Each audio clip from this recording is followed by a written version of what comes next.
ng Reyna ng mga engkanto. Batay dito, nangunguna na siya sa conclusion na mahirap itong pakitunguhan. Ibinubunyag niyang dumating siya para sa iba't ibang mga dahilan, ngunit ang pangunahin ay para subukan ng kanyang lutuin ng kanyang sarili. Iniulat sa kanya ng kanyang mas matandang kapatid kung gaano kaganda ang niluluto niya. Tinanggihan niyang ipagluto siya dahil pupunta siya sa tindahan ng Armedora, ngunit sobrang interesado ng babae kaya't sumunod siya. Pumunta sila sa tindahan kung saan nagulat ang babae sa galing ng pagkakagawa ng mga Armedora na nakadisplay. Hindi niya inakala na kaya ng mga tao ang ganitong klase ng trabaho. Nagpapasalamat si Min sa papuri at itinanong kay Earth tungkol sa magandang babae na kasama niya. Nanginginig na sinabi niya sa kanya na hindi iyon ang iniisip niya at agad na ibinalik ang usapan sa kanyang tuhod para ipaayos ang kanyang balabal na napagod na. Matapos ang mabilis na pagsusuri, ini-inform siya ni Min na nasa dulo na ito ng kanyang buhay, kaya't mas makakabuti na baka mas praktikal na gawing bago na lang kaysa ipaayos. Hindi nagulat si Earth dito nang maalala ang mga matindi niyang laban kamakailan. Tinanong niya si Min kung pwede siyang gumawa ng bagong Armedora para sa kanya, at masayang sinabi ni Min na kahit anong request ay kaya niyang gawin. Natutuwa siya na marinig ito, dahil gusto niya kapag may nagdadala ng materyales para sa kanyang trabaho. Humihingi siya ng metal para gamitin sa paggawa ng Armedora. Nagdagdag siya ng ilang pirasong pilak, at ipinakita niya kay Earth ang Wild Bear leather set na plano niyang gawin. Ito ay pinaigting ng pilak, at ang set ay nagbibigay sa kanya ng bonus sa kanyang durability at psyche. Dahil sa nai-order na, ini-demand ng kapatid na maliit ng Reyna na pakainin siya. Nagluto siya para sa kanya ng parboiled rabbit steak na may mga yerba. Ngayon na mas kilala na niya ito, natuwa siya rito at kumain ng maraming plato. Hindi pa rin siya handang ibunyag ang kanyang tunay na pangalan, at tinatawag siya ni Earth ng kahit anong gusto niya. Pumili siya ng pangalang R, na tinanggap naman niya. Ginawa niyang malinaw na siya lamang ang pinapayagan na tawagin siya gamit ang pangalan na iyon. Nagtungo siya sa Black's workshop, kung saan sila'y nag-usap hinggil sa mga late na anunsyo ng mga petsa para sa mga hidden game mechanics. Ang mga manlalaro ngayon ay nagsaspecialize sa kanilang mga gawain para makakuha ng mas maraming kakayahan gamit ang kanilang kasanayan. Marami ng part-time na panday ang umalis sa workshop, bagamat magiging mahirap ito para kay Earth. Naisip ni Earth na pananatilihing ang kanyang mga kasanayan dahil nai-enjoy niya ang ganitong paraan ng paglalaro. Bumalik siya kay Min upang kunin ang kanyang Armedora at natuwa siya sa kalidad nito. Sinabi ni Min na ito ay naging posible dahil sa mataas na kalidad ng materyales na dinala niya. Nagpasya siyang bigyan ng tamang palem ang kanyang lumang Armedora. Nang itanong siya ni Min tungkol dito, umaasa lamang siya na alagaan niya ang bagong Armedora tulad ng pag-aalaga niya sa lumang isa. Sa kanyang pagbabalik sa base, itinigil siya ng Reyna ng mga engkanto kasama ang isang delegasyon. Ang paksa na nais niyang talakayin sa kanya ay sensitibo, kaya't itinayo niya ang isang barikada sa paligid nila. In-inform siya nito na hindi na siya papayagan na makipagkasunduan sa anumang mga engkanto dahil labis na silang nagmamahal sa kanya. Ang monarka ay plano sana siyang ipagkasundo sa isa sa 6 na mas mataas na mga engkanto. Kitang-kita niya ang 6 sa harapan niya, ngunit gusto silang maging katuwang niya. Lalo itong nagiging masama nang marinig ng pangkalahatang populasyon, at higit sa 80% ay gusto rin siyang makipagkasundo upang maiwasan ang isang digmaang sibil. Nagpasya ang Reyna na walang isa mang makipagkasundo kay Earth. Naiintindihan ng lalaki ang sitwasyon dahil magiging may kahinaan siya sa laban. Binigyan siya ng Reyna ng 2 natatanging kakayahan. Ang una ay ang 7 Falling Stars, isang multiplier ng pinsala na umaaksyon kapag siya'y nagtatama ng 7 o higit pang sunod-sunod na palo sa isang target. Ang pangalawa ay ang Sacrifice Bow. Kapalit ng 70% ng kanyang kalusugan at 100% ng kanyang mga magic points, siya ay makakapagsipa ng malakas na arrow. Ito rin ay sumisira ng kanyang kasalukuyang nakasuot na bow.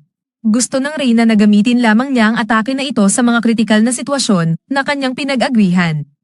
Bago siya umalis, ini-inform siya ng Reyna na ang daang patungo sa kaharian ng mga engkanto ay mabubuksan para sa lahat ng adventurers sa susunod na update. Lahat sila ay nagpapahayag ng kanilang pagkaabala sa pagkikita sa bagong lugar. Ito ay nagtatapos sa episode. Ang mga bagay ay nagpapatuloy habang naglalakad ang Blue Collar Party kasama si Earth sa isa sa kanyang paboritong lugar para sa cookout sa isang eskinita. Habang inihahanda niya ang mga pagkain para sa araw, tinanong siya ni Selling Z kung narinig na ba niya ang bagong advertisement campaign. Ipinaliwanag niya na may 4 na VR games na ngayon, kasama na ang kanilang nilalaro sa ngayon. Mayroong isang fighting game, isang FPS shooter, at isang mini-game. Lahat sila ay nangangailangan ng kani-kanilang espesipikong VR helmet, ngunit gusto ng mga publisher ng mas maraming customer. Ang amoy ng pagkain ay sumasayaw sa ilong ng lahat, nagdudulot ng pag-iral ng kanilang mga mata habang ipinaliwanag niya. Inilantad ng leader ng party na May 15th araw na libreng subok ang mga kumpanya ng laro, at ang Fairy Kingdom expansion ay idadagdag sa unang araw ng promosyon. Siguradong magkakaroon ng pag-akyat ng player base, kaya't iniisip ko na si Earth ay abala sa usapan at kumuha ng pagkain, ngunit sinapantahas siya ng party leader gamit ang kanyang abaniko, na nagpapaalala na ang pagkain ay para sa mga customer. Sinabi ni Earth na kanya itong sasapantahin ng sinuman na humawak sa mga ito, at ibinigay niya kay Nora ang abaniko. Maayos na naiintindihan ni Nora ang kanyang misyon na sasapantahin si Vi kung gagawa ito ng kahit anong kalokohan. Ginawa niya ang isang test hit dito para kumpirmahin. Binalaan ni K-Mine na ang lahat ng guild ay maghahanda na upang rekrutin ng ilan sa kanilang mga bagong player. Nagmungkahi si Nora na gawin din nila ito dahil tiwala siyang maaari silang maging isang matibay na medium-sized guild kung naisin nila. Gayunpaman, kinakailangan muna nilang ayusin si Elisa, kung hindi, magkakaroon ng mahirap na panahon ang mga bagong miyembro. Iniisip ng lahat ang kanyang presensya sa dungeon run at naaalala na si Earth ang nagligtas sa kanya. Si Z ay naglaan ng kanyang atensyon kay Earth, nagtatanong kung sasali na ito ng opisyal sa guild. Tinanggihan ng Archer ang alok at humingi ng paumanhin ng paulit-ulit. Ipinaliwanag niya na ito'y dahil gusto niyang maglaro ng walang limitasyon. Sa kanyang kalooban, inilantad ng lalaki na may mga bagay na mas gusto niyang huwag malaman ng ibang players. Bilang halimbawa, ibinigay niya ang ilang impormasyon tungkol sa Reyna at sa kanyang kapatid. Halos parang iniimbita ng kanyang mga iniisip si Ryu. Biglang sumulpot ito, excited na subukan ang bagong item sa menu niya. Sumubok siyang kumuha ng mabilisang kagat, ngunit mas mabilis si Earth sa kanyang abaniko na kinuha kay Nora at sinapantahan niya ang ulo ng dragon. Inipaliwanag niya kay Ryu na ito'y isang bagong item para sa mga customer, at hindi niya naisip pang patikman siya. Inaabaniko niya si Ryu dahil tiyak siyang kakahigpitan nito ang at least 15 ng steak kung papatikim sa kanya. Na-offend si Ryu na tinatawag siyang malakas kumain, at nagbanggaan ang kanilang ulo habang ini-inform siya ni Earth na pagsisisihan niya ang sinabi niya. Nakatitig ang iba pang miyembro ng party, hindi makakaintindi. Maayos na nakikialam si Millie, nais malaman kung sino ang estranghero sa harap nila dahil wala pa siyang nakikitang ganoong kasuutan. Habang iniisip ni Earth ng paliwanag, binabantayan niya ang susunod na pagtatangkang kainin ni Ryu ng kanyang pagkain. Sa gulat, tinanong ni Rage kung hindi pa sapat ang reyna ng mga fairy kay Earth, kaya't idinagdag pa niya ito. Masakit para kay Vi ang marinig ito, sapagkat hindi siya gaanong kilala sa mga babae. Binatukan silang dalawa ng Archer gamit ang kanyang abaniko at sandata, binabalaan na huwag silang magkaroon ng anumang kakaibang ideya. Nagreklamo si Earth na masyadong marami ang kinakain ni Ryu, at nagre-record na siya ng mga pagkatalo. Sa kabilang banda, nag-uusap ang mga babae sa guild habang naghahuddle, nagtatanong kung gaano ka-close sina Earth at Ryu. Naririnig ito ng bagong dating, at binalaan ng mga babae na tanging si Earth lamang ang pwedeng tumawag sa kanya ng ganoon, wala siyang balak na hayaang gamitin ito ng iba. Binuksan ni Z ang kanyang screen, may balak i-post sa game forum ang kanilang pagkakakilala kay Earth, ngunit huminto siya nang bantaan siyang hindi na siya lulutuin ni Earth kailanman. Pinapuna ni Nora ang Archer, tinutokso itong dragon babysitter. Natatagpuan nilang interesante ang kanyang landas sa buhay dahil naging fairy player siya sa huling event. Nagtataka si Earth kung ano ang mangyayari kung pupunta siya sa Fairy Kingdom sa kanyang kasalukuyang kalagayan. Ipinaliwanag niya ang disenyo ng bagong lugar, ito ay nasa timog ng Nexia at may kastilyo sa gitna nito, na may mga bayan na kumakalat sa anyo ng krus. May mga fort sa bawat dulo, na nagiging mga checkpoint. Dumating ang araw na binuksan ang lugar sa mga player, maraming players ang pumunta sa bagong kaharian. Ang pamamasyal ay kasalukuyang conventional na paraan para makarating sa Fairy Realm dahil lahat ay papunta doon at nagbibigay ng pagkakataon na makipag-usap sa mga bagong players. Dumating si Earth sa North Fort, nilapitan siya ng isang fairy habang naghihintay kasama ang lahat. Nakikiusap ang lalaki na makapagmasid ng mas malapit sa singsing sa kanyang kaliwang kamay. Naalala niya ang reyna na nagsabi sa kanya sa kanilang huling pagkikita na ang singsing na ibinigay niya sa kanya ay magiging pass kapag dumating siya sa kaharian. Iniinspeksyon ito ng fairy habang ipinapakita, parang isang babae na kakakasal pa lamang. Kinumpirma niya ito bilang singsing ng reyna at ipinakilala ang kanyang sarili bilang leader ng North Fort. Iniharap siya nito sa gilid para makipag-usap, ipinakita nito na hiniling ng reyna na agad siyang dalhin sa kanya. Nagdudulot ito ng pagtingin ng lahat sa pambihirang sitwasyon. Nagsisimula ng maging hindi comfortable si Earth habang nakatutok sa kanya ang mga mata ng lahat. Nagiging mas kakaiba ang lahat ng magkaroon ng pag-akyat ng isang malaking ibon. Ang pakasa ay lumalapit kay Earth habang ipinaliwanag ng boss ng fort na ang nilalang na nasa harap niya ay isang pakasa. Ito ay isang ibon na tanging ilang piling fairy lamang ang pinahihintulutan na sumakay. Ang nilalang ay kumikilos ng napakabilis, nakikiusap ito na sumakay si Earth patungo sa Castle Town. Ang iniisip lamang ng Archer ay kung gaano kabusog ang mga balahibo nito. Tiyak siya na magiging komportable ito, at nagsisimula ng maging konti ang inggit ng ibang players na hindi makakaranas sumakay dito. Agad siyang sumakay dito at hindi siya nabigo sa kung gaano ito ka-fluffy. Sumugod ang ibon nang siya ay maging comfortable. Sa kanilang paglalakbay, nararamdaman ni Earth na parang naglagay ng harang ang pakasa upang harangan ang hangin. Hindi gaanong malakas ang hangin sa lugar kaysa sa inaakala niya. Pakiramdam niya, ang paglipad sa langit sa paraang ito ay tila isang eksena mula sa isang tunay na fantasy story. Dumadaos-dos sila sa isa sa mga bayan at patuloy patungo sa gitna ng kastilyo, na lumilitaw habang bumababa ang araw. Maayos na naglandang pakasa, at maikli pagkatapos, bumukas ang isang pinto habang lumalabas ang reyna at ang 6 na mas mataas na fairies. Bumaba si Earth sa sahig at nagpasalamat sa reyna sa mainit na pagtanggap. Nagpasya siyang manatiling formal para sa pagkakataong ito. Inabisuhan siya ng reyna na naghanda sila ng maliit na prosesyon upang gunitain ang kanyang pagdating. Katulad ng karamihan sa atin, ayaw niya ang maging sentro ng atensyon, ngunit tuwang-tuwa siya sa mga tanawin ng masigawan ang crowd, paputok, at mga pagpapakita mula sa mga bihirang nilalang. Kinabukasan, may audience siya sa reyna kung saan muli niyang pinasalamatan ito sa mainit na pagtanggap. Pakiramdam niya'y medyo samobra ito, ngunit ipinaliwanag ng reyna na ang layunin ng prosesyon ay para tiyakin na ang bawat fairy sa kaharian ay alam na dumating siya. Lahat sila ay naghihintay para sa kanya.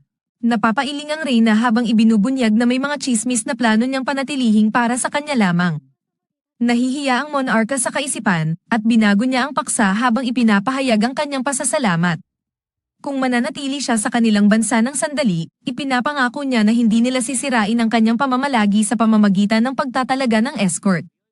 Nagpapasalamat si Earth doon at umaasang makabalik sa pagiging normal na adventurer. Kinabukasan, masigla siyang pumunta pabalik sa Fort Town upang magsimula ng kanyang pagsusuri. Sa tapos na iyon, inilatag na ng reyna ang kanyang audience. Bumubukang liwayway, at habang naglalakad si Earth gamit ang kanyang Tyrannosaurus Rex 1000s, binibigyan niya ng komento kung paano ito ang pinakamatagal na panahon na nakalugin siya. Inirerekomenda ng reyna na magpahinga siya sa kanyang kwarto malapit dito, ngunit hindi siya sasama, kaya't agad siyang lumundag palabas ng bintana at palabas ng kastilyo. Sumakay siya sa pakasa patungong South Fort Town. Pinili niya ang South Side dahil ito ang pinakamalayo sa Nexia, ibig sabihin nito, mas kaunti ang players sa lugar. Pagkatapos manatili roon ng ilang panahon at makilala ang mga tao, isang araw ay pumasok siya sa isang taverna, inaabisuhan ng may-ari ng kanyang pagtagumpay sa paglulupig ng 8 high rabbits na hinihingi nito. Lahat ay nagulat sa marinig ito, asahan nilang tatagal sa kanya ng ilang araw para matapos ang gawain. Nais malaman ng may-ari kung mayroon siyang nakaharap na anumang thief birds. Umagos ang pawi sa likod ng kanyang leeg habang kinumpirma niya ang kanyang pag-encounter. Ipinaliwanag ng lalaki na matapos niyang barilin ang high-level rabbit, lumapit ang ibon at nagtatangkang magnakaw ng kanyang nilupig na hayop. Kaya't binaril niya ito. Na-impress ang may-ari ng taverna sa kanyang kasanayan sa archery. Humiling si Earth ng lugar kung saan siya makakapagluto, at ipinakita sa kanya ng may-ari ang kusina sa likod. Namangha ang nag-aalaga ng alokin ni Earth na magbayad ng renta para sa paggamit nito habang niluluto ang kanyang nadala. Inihayag niya na ang nag-aalaga ng taverna ay nagtatrabaho rin bilang nagbibigay ng mga quest. Mayroon ding in sa ikalawang palapag ng gusali, kaya't nagpasya siyang manatili ng ilang panahon at gamitin ito bilang kanyang base. Sa pagtatapos ng mga quests, simpleng nilalagyan niya ng rekado ang karne at nagulat sa kung gaano ito kaganda sa lasa. Gumagawa siya ng kebabs gamit ang thief bird at sa huli, gumawa siya ng rabbit hamburger steak na may halo-halong karne. Naamoy ng mga fairy ang pagkain at hindi mapigilan ang pagsabi kung gaano kaganda tingnan ang pagkain ng tao. Inaalok ni Earth na magserbisyo sa kanila sa kapalit ng bayad. Masigla silang magbayad, at hindi matagal, puno na ang lugar ng mga fairy na nag-e-enjoy sa kanilang pagkain. May ilang putahe na nagtulak sa kanila na kumaagat ng mas maraming beses. Hindi inaasahan ni Earth na magluluto ng komersyal pagdating sa Fairy Kingdom. Sa mga sumunod na araw, ang kanyang cycle ng laro ay binubuo ng pagsusumite ng quests, pagluluto ng kanyang hinuli, pagkain at pagiging masaya kasama ang lahat. Sobrang saya niya hanggang isang araw, pumasok ang isang customer na nagbabala sa nag-aalaga ng taverna na magtago. Paparating na raw si Earth, ang masigasig na anak ng leader ng Southern Fort. Inalok siya ng customer na magtago, dapat daw tawagin siyang kamatayan ng party dahil tahimik ang lugar kapag pumasok ito. Narinig daw niya na may isang tao na nagluluto ng kakaibang pagkain at inuutos na dalhin siya sa kanya agad. Handa siyang bigyan siya ng karangalan na maging personal na chef nito. Narinig ni Earth ang kanyang pag-iisip at napagtanto ang sobrang kayabangan sa kanyang pagsasalita. Humingi ng paumanhin ang nag-aalaga habang ini-inform siya na umalis na ito. Umaasa ang anak ng boss na hindi siya niloloko dahil alam niyang hindi gustong palampasin ni Earth ang pagkakataon na magluto para sa kanya. Ibinunyag ng nag-aalaga na umalis siya para asikasuhin ang kinakailangan sa silangan. Iniutos ng babae sa kanyang mga alipors na makuha ang impormasyon ng bawat adventurer na patungo sa silangan. Hindi niya pahihintulutan ang isang chef na lumabas ng lungsod nang hindi man lamang nagluluto para sa kanya. Ang mga tauhan niya ang dapat maghanap at magdala kay Earth sa kanya. Bago umalis, ipinaalam niya sa nag-aalaga na i-inform siya kung mayroong impormasyon. Ibinigay ng nag-aalaga kay Earth na ligtas na lumabas. Humingi siya ng paumanhin sa pagpapanggap na hindi niya alam kung sino siya. May utos ang reyna na hindi sila dapat kumilos ng normal kapag siya'y makakatagpo nila. Inihayag niya na madalas magdulot ng problema ang anak ng boss dahil sa kanyang personalidad. Hindi ito pinarurusahan ng kanyang ama sa kanyang pagiging makasarili kundi ini-spoil pa ito. Earth pinalad na i-enjoy ang kanyang panahon sa bayan, ngunit napagpasyahan niyang umalis muna. Sa ilalim ng dilim, iniwan niya ang lungsod. Iniulat ng mga gwardya sa pintuan na nagtitipon sila ng ebidensya para iulat ang ugali ng babae sa reyna at ipinapakiusap sa kanya na bumalik kapag hamupan na ang mga pangyayari. Binuksan nila ang pinto at may naghihintay na customer para sa kanya. Nag-aalok ang malaking oso na magsilbing sakay papunta sa susunod na destinasyon dahil masarap ang luto niya at nais nitong magbigay ng serbisyong ito bilang pasasalamat. Sa oras na iyon, umabot na sa reyna ang balita tungkol sa ugali ng anak ng leader ng Southern Fort. Galit na galit ang monarka sa balita na siya ang target nito na nagtatapos sa episode na iyon. Ang kwento ay nagpapatuloy sa kanilang pagdating sa baybayin. Humingi ng paumanhin si Earth sa pagpatakbo kay Zan buong gabi. Siniguro siya ng oso na walang kailangan para sa kanya na magpakita ng pagsisisi dahil ang gayong gawain ay walang katumbas para sa kanya. Napakagaan sa pakiramdam ni Earth nang marinig ito at ipinahayag ang kanyang pasasalamat. Napansin ng lalaki na may mga taong nagtutugtog ng mga instrumento sa sentro ng bayan at nagtataka kung ito ba ay isang bagong uso na hindi niya alam. Ipinaliwanag ni Zaya na lahat ng bayan sa loob ng Fairy Kingdom ay mahilig magtaguyod ng sining. Sa Hilaga ay ang Shea, ang lungsod ng panitikan. Sa silangan ay ang lupain ng pintura na kilala bilang Susana. Ang mga tao ng Ranelo ay sa kanluran, na nakatutok sa pagsusukat. Sa kasalukuyan, nasa Schubert sila sa timog, at kung ito'y isang bayan ng musika, tiyak si Earth na maririnig niya ang iba't ibang uri ng komposisyon sa paglalakad sa mga kalsada. Ang kakulangan sa pagtulog ay unti-unting hahabol sa kanya habang siya'y natatahimik. Kinikilala niya na kailangan niyang magpahinga, at ipinakikita ni Zan na may lugar siyang laging pinupuntahan kapag siya'y nasa bayan. Dumating sila doon, at ipinakita ni Earth ang maraming sulat ng introduksyon na nagpapahanga sa may-ari ng tahanan.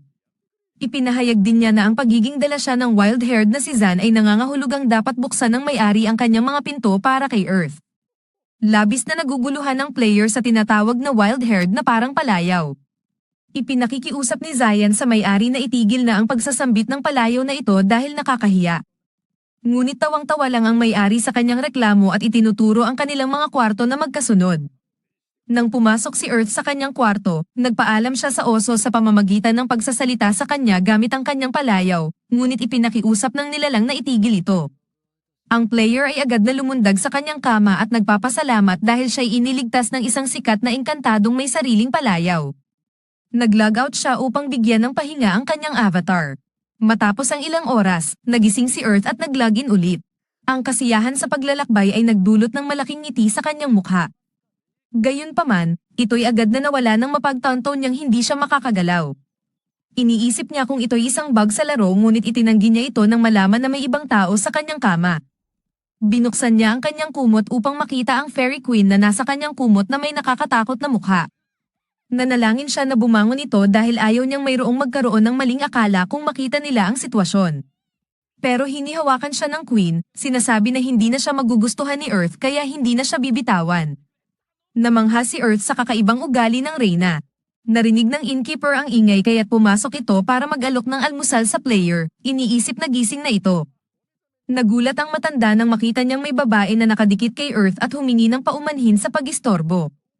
Ini-excuse niya ang sarili at sinabing babalik siya mamaya. Sa kabilang banda, si Earth nangangamba habang tawagin ng innkeeper na iligtas siya. Narinig ni Zayden at nagmadali papasok, nagmumula sa pagliligtas sa kanya mula sa panganib. Ang pag-aalala niya ay napalitan ng pag-aproba nang maunawaan niyang umangat na si Earth ng isang babae. Mariing itinatanggi niya na dinala niya ito sa kanyang kwarto at ipinakiusap na tulungan sila na paalisan siya. Nagpakita ng mukha ang Reyna nang sabihin na aalis si Earth sa kaharian kung bibitawan siya. Nagulat ang oso at innkeeper nang makita na siyang Reyna ang damaykit sa player na para bang isang fangirl sa isang konsyertong si Chris Brown. Biglang dumating si Rhea at tumayo, naiinggit sa eksena sa harap niya. Hindi makapaniwala si Earth na may mas masamang oras para sa kanya na magpakita. Hindi rin makapaniwala ang dalawa na isang dragon iyan ang nasa harap nila. Ipinaliwanag ng Reyna na dumating siya upang humingi ng paumanhin para sa nangyaring sitwasyon sa Southern Fort. Tinugunan niya ito sa pamamagitan ng parusa sa leader ng fort at sa kanyang anak na babae at sa lahat ng 80 niyang mga sundalo. Interesado si Earth malaman kung paano niya sila pinarusahan. Sa isang malikot ng ngiti, ipinakita niya na isinuman niya sila sa isang espesyal na lugar na 30 beses na malapit nang pumatay sa kanila at binigyan ng lunas ng 29 na beses. Ang sakit ay samaira sa kanilang mga isipan. Binabarin niya ang ranggo ng babae sa pinakamababang antas ng sundalo. Binanggit ni Zayden na iniwan niya sila na may pinsala sa kanyang huling atake. Masaya ang Reyna sa marinig iyon. Naiinis si Rhea sa kanya at hinayla siya palabas. Bago sila umalis, itinigil nila ang kanilang kalokohan at maayos na nagpaalam sa kanya. Humingi ng paumanhin ang Reyna sa innkeeper dahil sa gulo. Nagulat si Zayden nang makita na kaibigan niya ang isang dragon iyan. Inihayag ng matanda na noon ay nagkagyera ang mga engkanto sa ibang bansa, at ang mga dragon iyan ang kanilang kinakasangga sa pinakamapanganib na laban. Iniulat ng oso na magkakaroon ng gulo sa buong lungsod kung malalaman nila na may dragon iyan sa bayan, kaya't napagpasyahan nilang itago ito. Inihayag ng innkeeper ang kanyang paumanhin, at ipinaalam ni Zan kay Earth ang kanyang nais na mahulog din sa kanya ang isang magandang babae. May kumatok sa pinto na bumulaga sa kanilang atensyon. Isang babae ang pumasok na naghahanap kay Zan at humingi ng paumanhin sa kanilang pagpasok. Desperadong iniulat niya na nawawala ang kanyang anak. Hinanapag ni Earth ang kanyang loob sa pamamagitan ng pagbibigay sa kanya ng mainit na inumin at ipinakiusap sa kanya na ikwento ang sitwasyon. Nagpakilala ang babae bilang si Karen Fenner. Nakikilala ni Zan ang apelyido bilang kilalang Noble. Ikinwento ni Karen na ang kanyang anak ay kadalasang naglalakad sa parehong oras araw-araw. Ngunit ngayon, hindi pa ito bumabalik. Naghanap ang ina ngunit hindi siya makita. Binanggit ni Zayden na kayang magpalat-palat ng anyo ang kanilang pamilya mula tao hanggang lobo kaya tiwala siya na hindi siya masasaktan ng isang halimaw. Kahit naatakihin siya, ito ay dahil sa katunayan na ito mismo ang nagpapahayag kay Karen na may masamang nangyari sa kanyang anak. Ibinigay niya sa kanila ang larawan ng kanyang anak at pangako ng bayad kay Zan para sa kanyang pagsusumikap. Tinanggap ito ng oso, at nag-aalok din ng tulong si Earth. Pangako ni Karen na gantimpalaan si Earth sa kanyang abala. Ang babae na ito ay hindi katulad ng karaniwang Karen. Nagsimula ang dalawa sa paghahanap sa kanilang nawawalang tao, at may konsyensyang konti si Earth dahil natatanggap din niya ang bayad dahil nais niyang ipakita ang kanyang pasasalamat sa kanilang tulong. Nagtuloy-tuloy sila sa pagtatanong hanggang sa makakuha sila ng impormasyon mula sa isang gwardya na nakakita sa kanyang papunta sa gubat malapit sa bayan. Habang lalim pa sila ng pumapasok, ginamit ni Earth ang kanyang kasanayan sa pagdetect ng halimaw upang malaman ang 4 na mga nilalang sa paligid nila. Pinatay nila ang mga goblin nang bigla itong sumalakay. Na-impress si Zan sa kasanayan ng kanyang kasamahan, at nagulat si Earth sa kung gaano kahusay ang oso. Binuksan ng player ang kanyang mapa upang hanapin ang ibang anyo ng buhay maliban sa mga halimaw. Natuwa siya nang makakita ng grupo ng mga nilalang malapit sa dalawang ibang anyo ng buhay. Nagmadali ang dalawa patungo sa lokasyon. Binuksan ni Earth ang kanyang malayong pangitain at nakita si Mina, ang anak ni Karen, na nagtatanggol laban sa ilang goblins. Kahit na siya ay malubhang nasugatan, ibinigay ni Earth kay Zan ang isang potion na ipapahid kay Mina pagkatapos niyang madaanan ng mga goblin.